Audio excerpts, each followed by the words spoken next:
Salad பண்ணுவோம். ஒரு carrot, ஒரு கட்டு வல்லாரக்கீரை, அதை நான் பொடி பொடியாக நறுக்கி வச்சுட்டேன். இது வெங்காயம் பொடி பொடியாக நறுக்கணும், கேரட்டை தேய்ச்சிக்கிடணும், அப்புறம் கொஞ்சம் தேங்காயை துருவிக்கணும். அதை அப்படியே அரைச்சி வச்சுக்கோங்க. கொஞ்சம் மிளகுத்தூள், உப்புத்தூள்,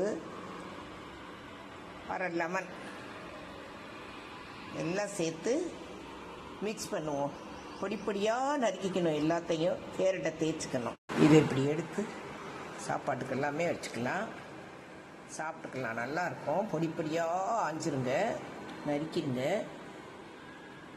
இது நல்ல நரம்புகளுக்கு எல்லாமே நல்லது வல்லாரக்கீரை. அதனால் பச்சையாக கொடுக்கறது ரொம்ப விசேஷம்.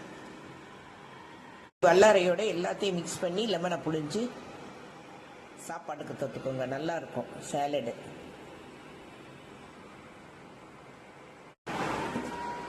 நல்லா அப்படி மிக்ஸ் பண்ணி வச்சுக்கோங்க. சாப்பிட சூப்பராக இருக்கும். சாப்பாட்டுக்கு தொட்டுக்கலாம், ரொம்ப நல்லாயிருக்கும். குழந்தைகளுக்கெல்லாம் மைண்டுக்கெல்லாம் ரொம்ப நல்லது. வல்லாரை ரொம்ப பிரமாதமானது, வச்சுக்கோங்க.